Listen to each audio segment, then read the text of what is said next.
کوئی کام بھی جو بغیر اہتمام کے کیا جائے، جو بغیر انتظام کے کیا جائے، جو بغیر سلیقے کے کیا جائے، جو بے ڈھنگا کیا جائے، جو بے تکا کیا جائے، وہ کام مطلوب اور مقصود نہیں ہوتا۔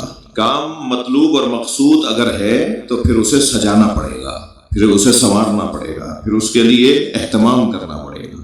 آپ اسی محفل کو لے لیجئے، اگر یہ محفل مقصود ہے اور ہے اسی لیے یہ روشنیاں سجائی گئی ہیں، ممبر بہت اچھا سجایا گیا ہے، مائک اور ساؤنڈ سسٹم بہت اچھا لگوایا گیا ہے، اور ریکارڈ کے لیے اہتمام ہے، فرش ہے، آپ سب کو آگاہ کیا گیا، تب جا کے محفل شروع ہوئی۔ یعنی محفل کے شروع ہونے سے پہلے یہ سارے انتظام اور اہتمام کیے گئے۔ فرض کریں کہ مائک میں طرح طرح کی آوازیں آنے لگیں، مثلا ممبر چوں چوں بول رہا ہو، ہل رہا ہو، مجھے اس پہ بیٹھنے میں تکلیف ہو رہی ہو، مثلا رستے راہ اور رستے اچھے نہ ہو، تو کہا جائے گا کہ جی بس مولانا نے مرکز نے پروگرام کیا، مگر اگر سجاتے تو بہتر تھا، اور اگر کرنا تھا تو پھر سجا کے کرتے، مصیبت کیا آئی تھی، ضرورت کیا پڑی تھی یہ پروگرام کرنے کی۔ تو اہتمام کرنا ہوگا، انتظام کرنا ہوگا، اور ہر بامقصد کام بغیر انتظام کے نہیں ہوتا، اور انتظام بتاتا ہے کہ مقصد کتنا بڑا ہے،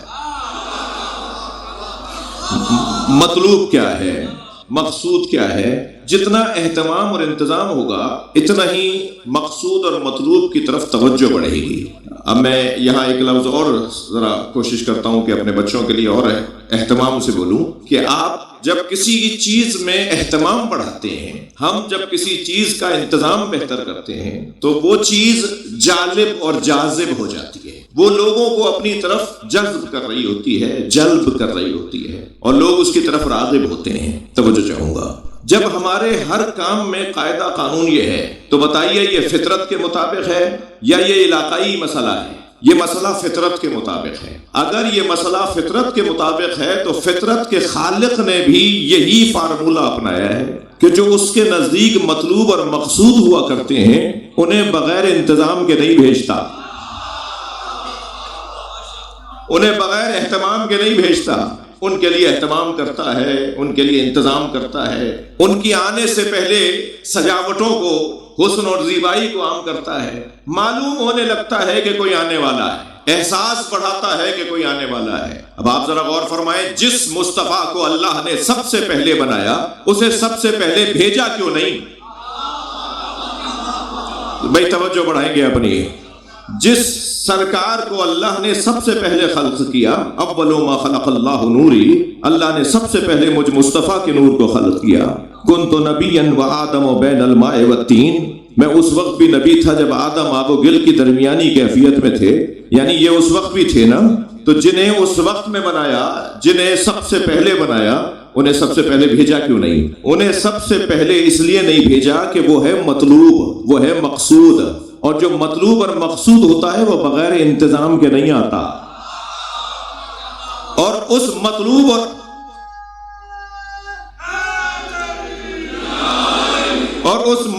اور مقصود کو بھیجنے کے لیے اللہ نے جو انتظام کیا ہے وہ ایک طرح کا نہیں کیا۔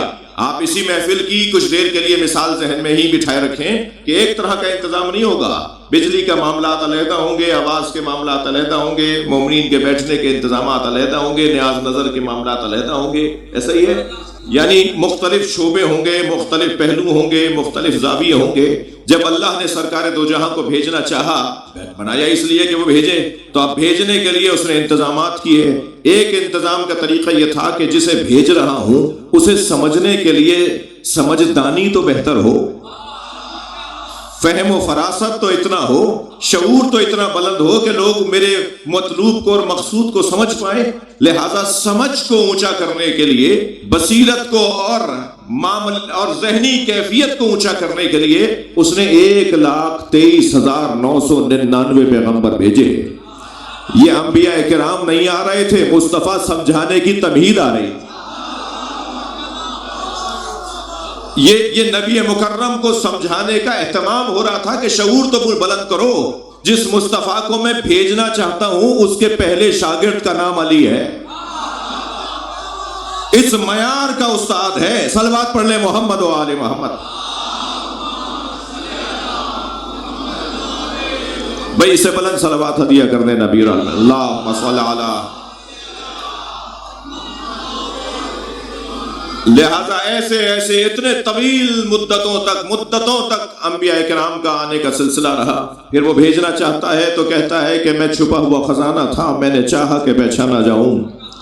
تو مصطفیٰ کو خلق اس لیے کیا کہ میں پہچانا جاؤں. تو وہ پہچانوانا چاہتا ہے تو کوئی ہوگا تو پہچانا جائے گا نا. لہذا مخلوق کو خلق کرنا شروع کیا، اور پھر سرکار کے صدقے میں اللہ نے زمین کو خلق کیا، آسمان کو خلق کیا، چاند سورج کو خلق کیا، اور دریاؤں کی سبیلیں لگائیں. اس محفل میں بھی اگر ایسا ہی ہو جائے کہ شامیانہ اور چھت لگائی جائے، فرش بچھایا جائے، سبیل لگائی جائے، روشنیاں لگائی جائیں، اور پھر آنے والوں کے لیے اہتمام کیا جائے. پروردگار عالم نے نبی کے آنے سے پہلے نبی کی خاطر سب کچھ بنایا، اور جس کی خاطر اللہ نے سب کچھ بنایا وہ پہلے بنے، اور پھر وہ آئے گا اب کہ جب سب آنے کے لیے اور سمجھنے کے لیے تیار ہو جائیں. اب سرکار آ رہے ہیں، آپ آئے، حضرت آمنہ کی گود میں آئے. توجہ ہے حضرات کی؟ سرکار آئے، حضرت آمنہ کی آغوش میں آئے. حضرت ابو طالب نے پالا، نام بھی دادا نے اور چاچا نے رکھا، اور نام بھی ایسا رکھا کہ جس نام پر اللہ قرآن میں سورہ نازل کر دے. نام رکھ رہے ہیں ابو طالب، آیت نازل کر رہا ہے اللہ. اتنی ذہنی ہم آہنگی ہو تو اسی کو مومن کہا جاتا ہے. اور جس انداز سے سرکار دو جہاں کی آمد ہوئی، اور پھر آپ 63 برس کی زندگی، توجہ ہے، 63 برس کی زندگی گزار کر سرکار اس دنیا سے تشریف لے گئے. اور آپ کے جانے کے بعد آپ کا مزار مقدس مدینہ منورہ کے اندر ہے. وہ سبز گنبد جو ترک حکومت نے بنایا تھا وہ آج سارے مسلمانوں کے ذہنوں پر حاکم ہے، اور ہم وہاں رخ کر کے روزانہ بعد از عبادت خدا، اللہ کی عبادت کے بعد اس طرف رخ کر کے سلام درود بھیجتے ہیں. وہ آئے چلے گئے، تو جن کی وجہ سے سب کچھ بنا تھا وہ تو چلے گئے، تو یہ سب چیزیں باقی کیوں ہیں؟ بھائی توجہ چاہوں گا، یہ محفل ختم ہو جائے گی تو روشنیاں بجھا دی جائیں گی، ممبر اپنی جگہ رکھ دیا جائے گا، مائک والا سب چیزیں اٹھا کر لے جائے گا، فرش لپیٹ دیا جائے گا، اس لیے کہ مجلس ہو گئی. سرکار آئے اور چلے گئے تو پھر آسمان تو ان کی وجہ سے بنا تھا، یہ گرا کیوں نہیں؟ زمین ان کی وجہ سے بچھی تھی تو یہ لپٹی کیوں نہیں؟ چاند سورج ان کی وجہ سے بنا تھا تو یہ گل کیوں نہیں ہوئے؟ سبیلیں دریاؤں اور سمندروں کی اللہ نے ان کی وجہ سے لگائی تھی تو یہ خشک کیوں نہیں ہوئی؟ ان سب چیزوں کا تر و تازہ رہنا بتاتا ہے مصطفیٰ گئے نہیں.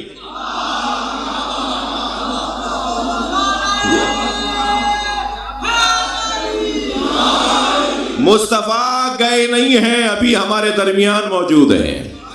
اور لمبی طویل علمی گفتگو کی جا سکتی ہے. میں 4 مصرے مجھے یاد آ رہے ہیں، یہی میں اپنے مفہوم کو ایک نتیجہ دوں.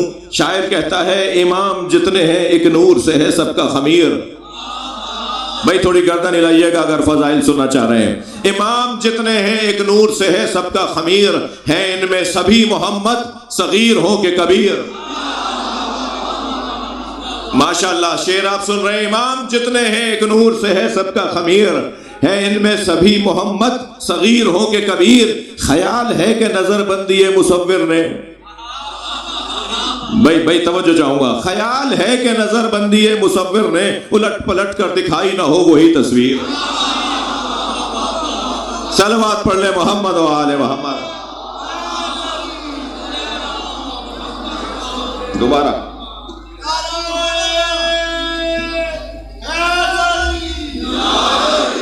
توجہ کر لیا آپ نے. اب اہتمام، یہ میرا پہلا مقدمہ آج کی گفتگو کا، ایک منزل تک پہنچا. اچھا مجلس میں خواتین بھی ہیں، محفل میں خواتین بھی ہیں. ان کے ساتھ ان کو 2 عبادتوں کا موقع ملتا ہے، ایک اہل بیت کے فضائل سننے کا، ایک بچوں کو بہلانے کا. تو یہ تو مرد حضرات تو ان کی گود میں دے کر آ گئے، تو اور پھر کہہ رہے ہیں کہ شور ہو رہا ہے. بھئی آپ اپنے پاس رکھتے اور شور نہ ہوتا تو پھر کمال تھا. البتہ جو بچے بڑے سکوت کے ساتھ، خاموشی کے ساتھ، اطمینان کے ساتھ بیٹھے ہیں وہ بھی تعریف کے قابل ہیں. کہیں ایسا نہ ہو کہ یہ بھی وہیں چلے جائیں. تو ایک صلوات ہدیہ کریں نبی کی ذات پہ.